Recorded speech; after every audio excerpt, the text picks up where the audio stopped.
Thanks to the support as a channel member or hand guck. I mean, I'm no good at maths. You're no good at maths. But I am 90%, and percentages definitely fall under the realm of maths, so could be wrong there too. But I am 90% sure we can get promoted today. Yeah, sorry. Promoted. Of course, we did get promoted last season, yes. I think we can get promoted again. Yeah, that 3 promotions in 3 years. Better keep increasing the wage budgets, I guess.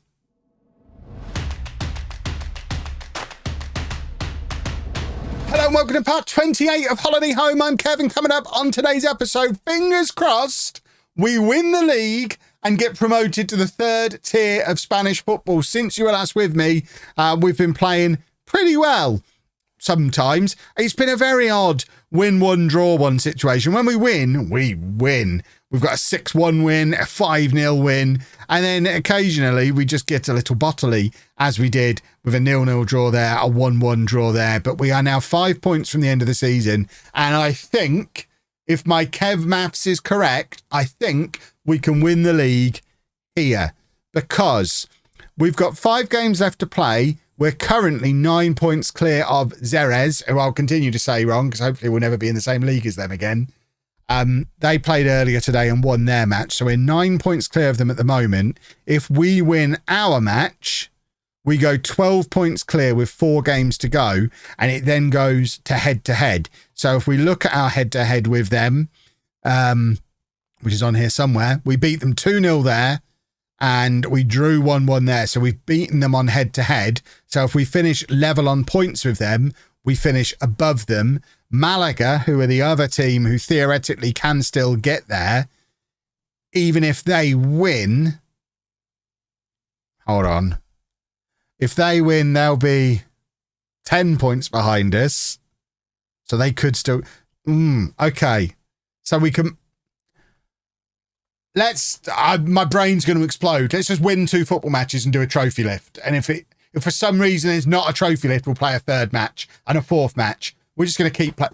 I can't do any more maths. It's breaking my brain. This is the team. We've got Romero in goal, a back four of Gonzalez, Sai Maggio, Christian David. What on earth are you up to, past Kev?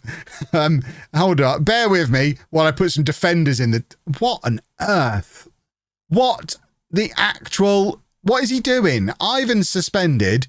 Kevin Carlos is suspended. I'm much more comfortable with Joffrey and Jimenez rather than the pretend defenders we had in there previously. Alex Boxall at the base of the midfield. Isra and Rabiu ahead of him. Martinez Perez on the left. Fakal on the right. Luis up front. We're without 2 key players, especially Kevin Carlos is a big miss because obviously he scores when he wants. But Ivan Luis has been pretty good this season. Started 6 games, scored 11 goals, averaging a 7.24. I think he's pretty much a shoo-in for signing of the season. And this team should be good enough. All we need to worry about, win this match. Don't worry about what's happening in the Malaga game. Don't look at that. Don't think about that. Just win our match. And then we're fine. We'll see what happens. If we have to win another one, then so be it. But this is based on our current schedule of 1 win, 1 draw. We are due to draw this one. We feel a little bit bottly at times, but hopefully there'll be no bottle from us today. Ball forward, looking for Luis. There's Rabiu bursting out of midfield. Ivan Fakal, our long-term captain, has scored inside the first 2 minutes. Could that be the goal that takes us to the 3rd tier of Spanish football and ultimately marks the end of Fakal's career with us, because he's not going to live through another promotion. He's not going to die. He's not going to survive in the team through another promotion. He's obviously been a star man for us in the 5th tier. This season, he's been very good for us at this level, but he is 30 years old now. He's not going to take another promotion. But goodness me, it would be lovely to have him carry us to one last time, do 1 more trophy lift, and then try and convince him that at 30 years old, he should hang up his boots and become my assistant manager. That's the dream. I suspect he might have to go away for a few years and come back to make the dream come true, or even just be a reserve for a bit. But at the moment, the important thing is we're winning. I haven't looked at what Malaga are doing. I said, don't care what they're doing, just win our game. I've not looked. I may have forgotten to look. Luis turns nicely. We've got Fakal in a huge amount of space on the right-hand side if we can find him. Luis cuts it back to Martinez Perez, who plays it across to Rabiu. Why does it never go to Fakal there? He could have had a second goal. We could have been 2-0 up. Right, we have checked in on the Malaga game now. They're drawing, which I think means we win the league with a win. 16 points clear. They still have one more game. Is that are they a late kickoff today? Are they not drawing? Have they not kicked off yet? That might be what's actually happening. I think Malaga might be a late kickoff. We don't need any of this. Was he offside, referee? He smelt offside to me. You don't seem to be consulting with the linesman, despite what seemed like an offside goal being scored against us. I don't really know how I feel about it. It's a good save initially from Romero, but I mean, a real top goalkeeper knows to push it round the post there, not push it back out in front of him for onrushing strikers to tuck home. And that's exactly what he's done. So the initial piece of shot stopping is good. The actual goalkeeping, less so. That should be going round the post or being punched out of the penalty area. But we've got a corner here. It's Rabiu with the in-swinger and Joffrey's there. Oh, I really want to get promoted. I can't sit through too much of this and keep my blood pressure at a sensible human level. It's 2-1, 35 minutes left in the match. It's a very powerful header from Joffrey. And once again, we find ourselves 14 points clear at the top of the league. It's a jolly nice place to be. Here's Martinez Perez back to Gonzalez. Big cross to it's Fakal. I thought it was Luis. It's Fakal in again. Fakal he's doing it on his own. It's the Ivan Fakal of old. There are people who over the last couple of years have been a little bit worried that they ordered Fakal 11 on their home shirts. You're justified. He might still be relevant when your shirts come in a month or so. And wouldn't that be a lovely thing? Right, Rabiu with the in-swinger, looking at the far post for Joffrey. His header goes over. I'm guessing the Malaga game is a late kickoff because there's nothing happening and they're still showing as being on 29 matches. And I don't think in this league you get in a situation where teams have lots of games in hand. Right, I am now starting to suspect why my assistant manager wanted these two to start, because the two I brought in are shattered. So they can both come off. Job done. Maybe. Ivan Luis is also tired. Ivan Mutt, the winger, can come on to play centre forward. I don't think he's still ever scored a goal for us, but we've got a 2-goal lead. He just literally needs to keep the defenders busy.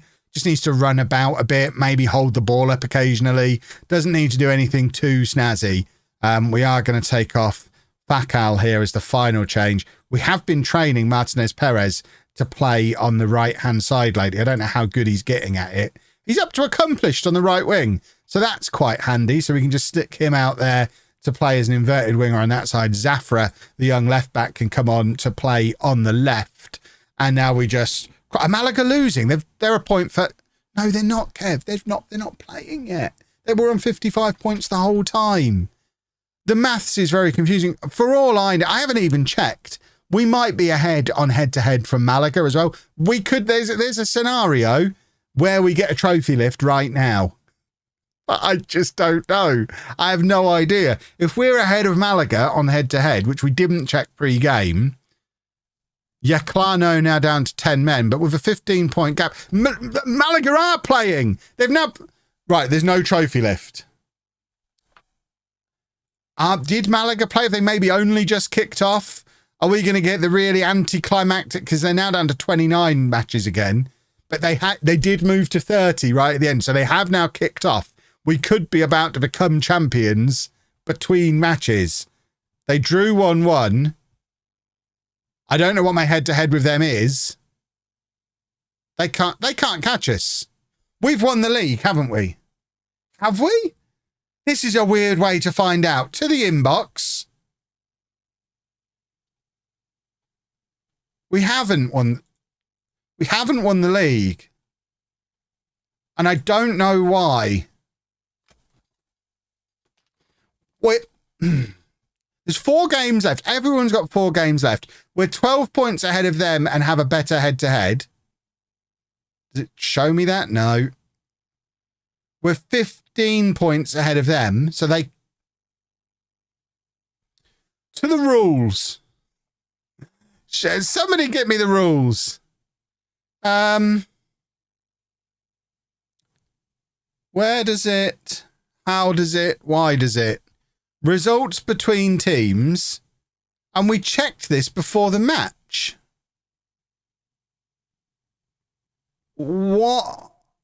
Why have we not? Why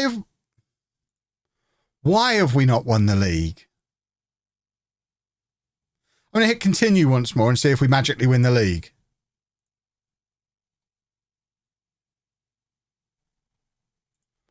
I know I've got a reputation for Kev maths. Let me know down in the comments section why we're not currently champions. I mean, the simple thing to do, we'll go and play the next match, hopefully win it, and then we really do become uncatchable. But to me, I think we've already won the league. And I'm very confused. Just Football Manager doing Football Manager things, boys and girls. We now have won the league. We haven't played again.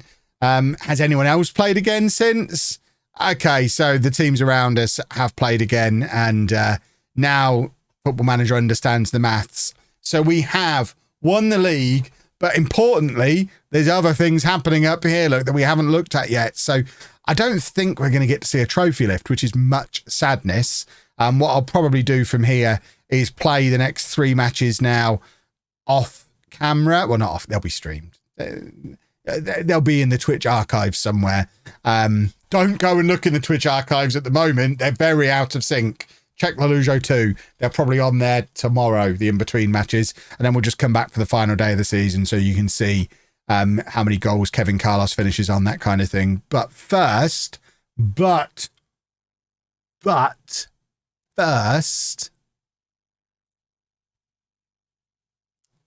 she's not giving me a pay rise. I'm still in the same poxy hotel. And she expects me... Oh, no, hold on. That's this league. Mrs. Wearmouth doesn't... Last year she thought we got promoted. This year she doesn't understand we have been promoted. Can I have some extra money, Miss? We got promoted, Mrs. Wearmouth. Can I have some extra cash? Okay, 1,000... That's more than you've ever paid me. I'll take it. We've also turned professional, which I guess we have to do. To get into the Spanish Federation First Division, we have to be professional. That's probably going to be the financial end of this football club. And budget-wise, we've had a little increase. So she's effectively doubled the wage budget. It's probably not a very big wage budget for the league. I'm untouchable. Too right, I am. Let's just have a look at the First Division. Which one are we likely to be in? Levante are in this one. So that's how hard it is for teams who go up into it. They struggle. If we have a look to see how much they're spending. So team detail, the lowest spend in this league, 1.16 million. I'm not trusting Kev maths for this one. 14,750 times 52, 770,000. So we are coming in not far off half the budgets of anyone else in the league, and there are some teams spending really quite a lot of money. It's gonna be fine. The supporters love me. Mrs. Wearmouth loves me. We have another trophy for the trophy cabinet. We're now going to go and enjoy ourselves in the last few games of the season. We got any youngsters to bring up? Of course we haven't. But we will be back for the final game of the season. Hopefully with Kevin Carlos ready to hit his 50th goal of the season. We got promoted. This is great. Well, boys and girls, we have made it through to the end of the season. Bit of a mixed bag of results. We are experimenting a little bit with players, as you're about to see. The least amount of experimentation was against Jove Espanyol, where we lost. But we then drew against Murcia and beat Malaga 4-0 with a bunch of kids in the team, including a goal from 16-year-old Fred Stiebling, who is one of our latest youth prospects, young striker, who was brought up into the squad because Kevin Carlos is injured. He's done his hamstring and is going to miss the next couple of months. So he's going to be out all over the summer, not going to be able to work for Mrs. Wearmouth at the hotel, and might not be fit for the start of pre-season, which is not ideal. Also, Martinez Perez has picked up a knock as well, so I've not been able to continue experimenting with my new plan to have him play on the right and Ivan on the left and have them both cutting in. But we have brought up a couple more of the youngsters. So in addition to Stiebling, Rob Harley has been recalled from his loan, where he has looked very good. I think we might have another Rabiot on our hands here, a left winger who's already 6'1" at 17 with good physicals. So he's going to play for us today. I've also got one of this year's youth intake, Joel Bradley, is also going to get his first start. Came off the bench in the last game, only 15, only 5'5", still going to play, because what's the harm? Patrice Boyer is going to get his first start after being here a long time. He's 20 years old now, but previously of the French under-19s. And Zafra continues to develop nicely at left back as well. So this is our team for the final day. It's Boyer in goal, a back four of Zafra, Joffrey, Such and Jimenez. Joel Bradley at the base of the midfield with Boxall and Rabiot ahead of him.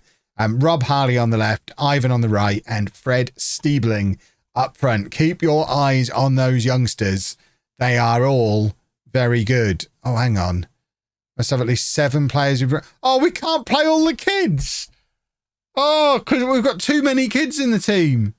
Right. I mean, Boyer is registered, I think. Or does that solve the problem? He's the one I'm least excited about seeing. No, that doesn't solve the problem. We're going to have to take one of these kids out. Oh, this is a shame. I guess, in that case, we're going to say goodbye to Isra, who's been a great servant for the club, but it means Joel Bradley's going to have to start from the bench. Isra's going to get his final start for the club in central midfield. I think that seems fair. That's a weird rule, though. We're not allowed to play a load of kids because they're not registered for the first team. Spanish football, what a weird thing you are. And what we've also discovered over the course of doing a few contract extensions, couple of things. Thing number one, all of these young players now want what I've previously considered first team money. So a lot of these youngsters you're seeing have signed professional contracts on like £300 and £400 a week, which some of our first teamers aren't on that amount of money. Alex Boxall is still not earning that amount of money, and he's played 100 games for us. So contracts are going to get expensive. We're now full time. We've now moved up to the 3rd tier. Contracts are going to cost a lot more, and our wage budget hasn't gone up enough to balance it. So that's going to be an interesting challenge on tomorrow's transfer video. And also, now we're professional. I don't know if it's professional or promotion. It must be the professional thing, because every contract we're offering now, we have to have a minimum fee release clause. Spain things. So the minimum fee release clauses are quite low. They're all around like £20,000, because if we take them any higher, it's going to mean they're going to want paying more, and they're already being paid too much to fit into the wage structure. So we're in the unfortunate situation for the next year or so, at least, depending on how we get on next year, where we're going to have a very small squad, where apparently they can't all be youngsters, we've just discovered. And if any of them are any good, other teams can take them off us for like 20 grand. It's going to be heartbreaking. Joffrey has just scored, though, to put us 1-0 up. I want to see one of my youngsters scoring, but I think what we've discovered over the course of just renewing a few youth contracts and offering a few professional deals, we have got a very, very challenging summer transfer window ahead of us. So you are not going to want to miss tomorrow's video. With the last couple of summers, I've been pretty happy coming off the back of the transfer window. I suspect this one is going to be the toughest one of the saves so far, just because we are not going to have the money to compete properly at the league we are going into. I mean, there's no more to it than that. It's going to be a challenge. Right, with half an hour to go, we are going to take off Isra now and bring on Joel Bradley. Are you serious? The playing 11, not just the starting 11, the playing 11. So we can't even bring another youngster off the bench unless we take one off. Is Alex Boxall, is he registered? Can we? No. This is so stupid. Right. In that case, Fred Stiebling has had his fun, so he can come off so that we can bring Joel Bradley on, and we'll do that. So Luis comes on up front. This is so silly. How are you supposed to develop young players if when you've got an opportunity to play some young players, you're not allowed to play them. I mean, I guess I'm just going to have to make sure that these youngsters are registered. I don't know what the squad registration rules are going to be in the next league up. This year, we were limited to a maximum of 22 players in the squad. So even if we'd have wanted to, we couldn't have registered all of these kids because we'd have then had more than 22 players in the squad. So there was no scenario where we could play all those guys today, which just seems to get in the way of youth development. I hope that's just a weird lower league glitchy thing and not the way the next league up is going to be as well, because I want to be able to develop young players. Madness. Right. Rabiu is tired. I am tempted to try Harley there, but he's never trained in that position. So we'll just bring Cucurella on. Alex Boxall's going to come off a last game for Sai Maggio, who we're going to put back in his place. And then I guess I'm tempted to give Christian David a goodbye as well. He's been a good servant. He's not going to be with us next year. He's just too small to play at centre-back for us. So we've had a goodbye for Isra. This is the goodbye for Christian David as well. Sai Maggio was in for 1 year. This is going to be his goodbye. I think they're the 3 first-team regulars who are going to be moving on. But Ivan plays it in from the right-hand side. Ivan, now one of the more senior players with so many kids around him. Zafra doesn't look at all out of place in this team, which is very encouraging for next year. Because as it stands at the moment, Zafra is our first choice left back for next year. Whether or not we bring somebody in over the top of him remains to be seen. But we've got Kieran Hodgkinson as another young left back who could deputise for Zafra. So we're potentially going to go with 2 homegrown left backs in the squad next year. And I think we are going to have to go with youth more than we have in the save so far next year, just because of the financial limitations we're going to be under. We can't go out and sign a load of first team quality players because we're not going to be able to afford them. They're all going to want too much money. So we are going to have to lean into this little conveyor belt of young players we've had over the last few years and give more of them a bit more game time. I mean, that's lovely work from Bradley, playing it forward to Cucurella. Remember, Bradley, only 15 years old, came through this year's youth intake, does not look out of place at all, playing as our deep-lying playmaker in central midfield. The future is very bright here at home. I'm very excited and can't wait to get stuck into the transfer window tomorrow, really. It's going to be a very interesting one. 3rd tier, so just 2 more promotions and we're in La Liga. And, of course, we've already learnt this week. We're already as good as Barcelona, so we are ready to attack La Liga regardless. But that is your lot. That brings us to the end of the season. I'll just show you the final goal tally and thing. Kevin Carlos never scored another goal because he got injured immediately after the previous match, but he did finish as top goal scorer, best player. I would give player of the year to Rabiu. Remains to be seen who actually gets it. Falcao back to his very best this year. 15 assists is his best season he's ever had in a home shirt. He slightly edged it in season 2 for average rating, but has provided more goal contributions this time around. 15 assists, 4 goals. So Falcao back to his best, but at 30, I think Ivan probably takes his spot on the right-hand side of midfield for next year. But these are all decisions for future, Kev. For now, we will wrap that up there because we are heading for the 3rd tier. If you've enjoyed that, please make sure you leave a nice big thumbs up on there for me. Subscribe to the channel for daily Football Manager videos. And thank you very much for watching.